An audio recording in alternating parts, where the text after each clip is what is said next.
Hello, this is John Oti. In this part of the Spinval Bench tutorial, we will continue with the design of part 2 to illustrate additional software features. Here is the state of our Spinval Bench session from part 2.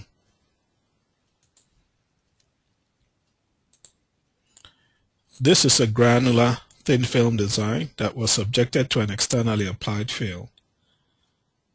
Magnetization and GMR transfer curves are calculated.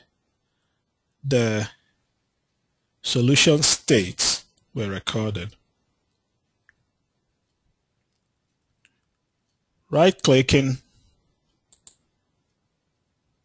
the mouse in the plot window displays a shortcut menu for working with the plot in many ways. This includes transforming the plot into other useful data. Standard mouse sweeping actions allow zooming into any part of the plot. Double-clicking the window restores the unzoomed view.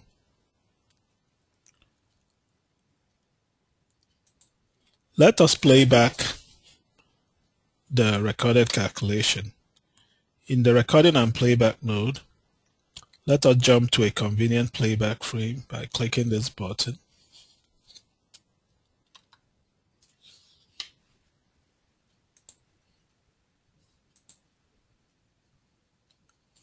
And here we are at frame number 20. Through the applied field node, let us display the external field panel that will show the variation of the externally applied field vector in 3 dimensions.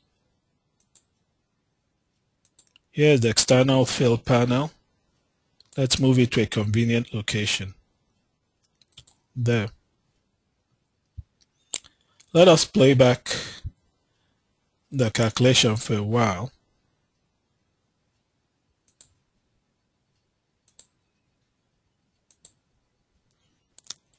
As the solution states are played back, note the moving circular markers of the curves, the changing externally applied field, and the changing device magnetization states. The GMR transfer curve attains a peak at a disordered magnetization state of the sample. Let's stop the playback. Next, let us view the electrical current distribution in the granular thin film sample by making some changes to its display attributes.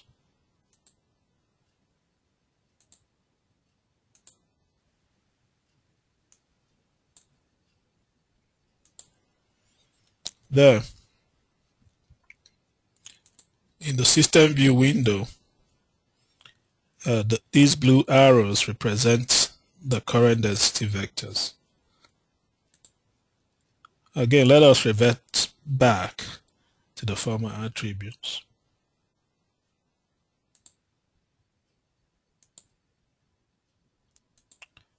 There.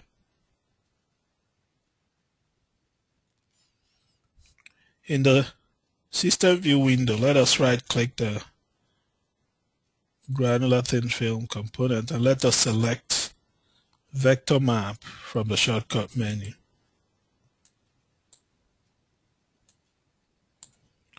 All the tools that are needed to navigate all sections of the vector map are available in this window. Right-clicking the mouse in the map box displays a shortcut menu for working with the map in different ways.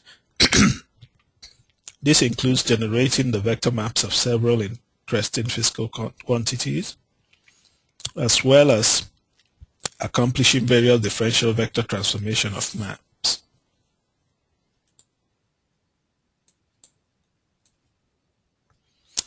standard mouse sweeping actions allow us to zoom into any part of the map. Double-clicking restores the unzoomed view. An open map window continually updates during a calculation and during the playback of recorded calculations.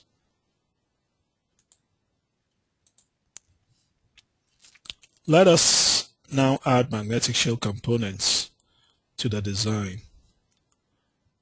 The starting point, as usual, is the Design Component node, which we right-click to bring up its shortcut menu.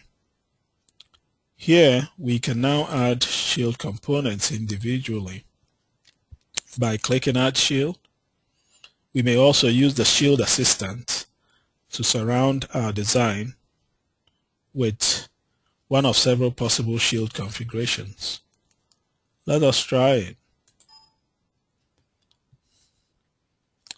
Because this action will drastically alter the design, Spin Valve Bench prompts us on the dangers of deleting the pre-existing recorded calculation states. Let's click Yes.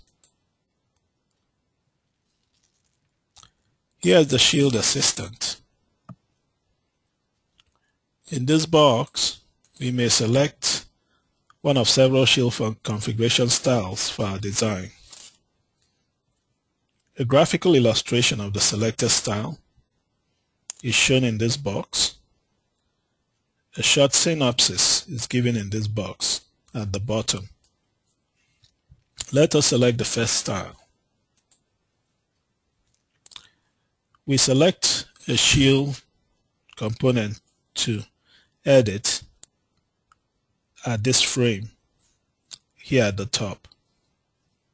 We edit properties in the Shield Properties frame. Related shield data are grouped under different tabs. Let us enter new data for the top shield. Shield surfaces are modeled using rectangular meshes that are used in the calculation of induced surface charge distributions.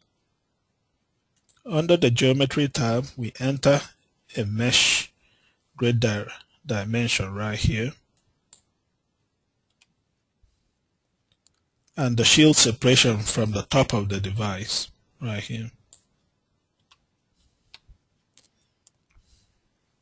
We repeat similar inputs for the bottom shield by first selecting it here.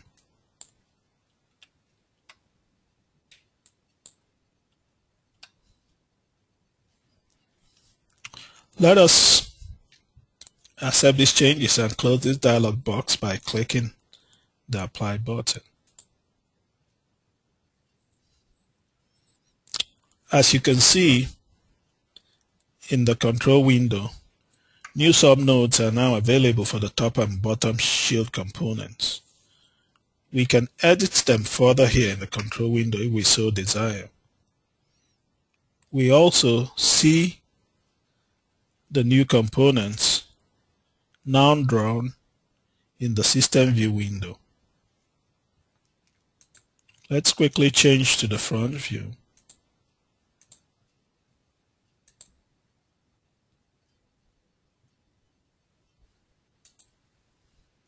There.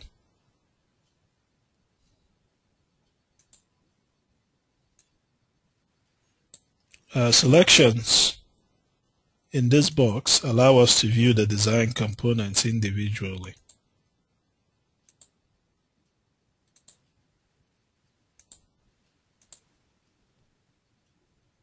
There. We may now calculate this design by clicking the Run button. But in lieu of that, we will instead load a file of the exact same design which was pre-calculated and recorded.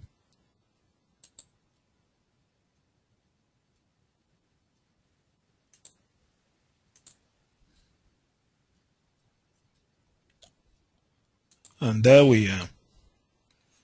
Compared to our previous design, you can see that the presence of shields has greatly modified the behavior of the device.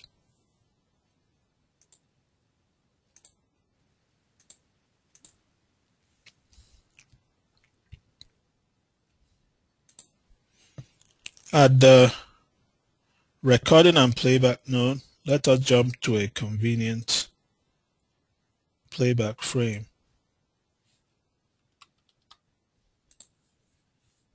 There. In the System View window, let us right-click one of the shield components, say the bottom one, and let us select Shield Map Charge. This brings up the shield charge map for the shield component. This dialog box allows us to view the charge map for all active faces of the component.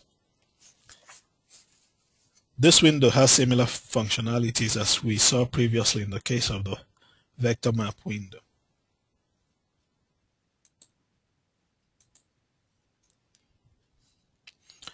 Before wrapping up, let us take another look at the applied field node.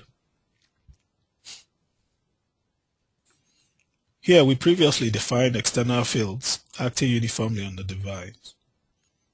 We may also define other useful non-uniform and moving field sources.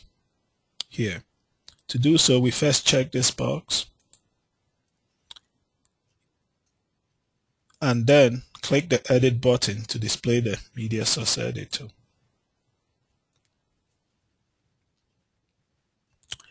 The Media Source box allows us to select the type of field source we want to specify. Selecting URS Media allows us to import a media source from a design created with MagOasis Ultra Recording Simulation package. Let us leave it at the default selection of single domain panels. By default, 2 of those panels are initially created as seen in this frame here at the bottom. Each panel can be selected from this box, its properties modified here, and its properties modified here. This row of buttons can be used to add and remove panels. The orientation of the panel relative to the device can be specified from this box. Let us leave everything at their default definitions and click OK. Since the design is about to be drastically modified, we are presented with our familiar message about pre-existing recorded calculations. Let us click Yes.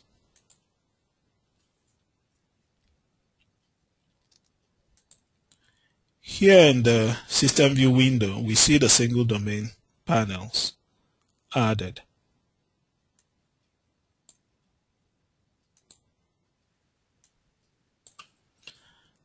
The field source moves relative to the device. We can preview this motion at the Apply Field node by clicking this button.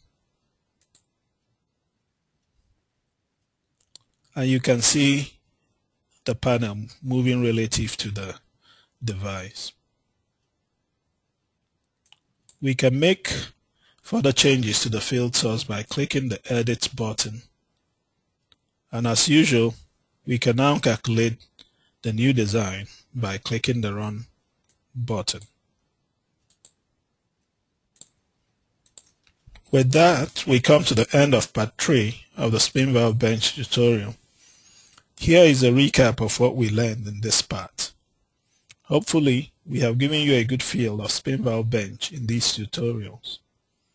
The software offers a general purpose modeling capability. It is really up to your imagination what you can do with it. Refer to the context-sensitive help feature, user manual, and our web resources to learn more about using the package. Thank you.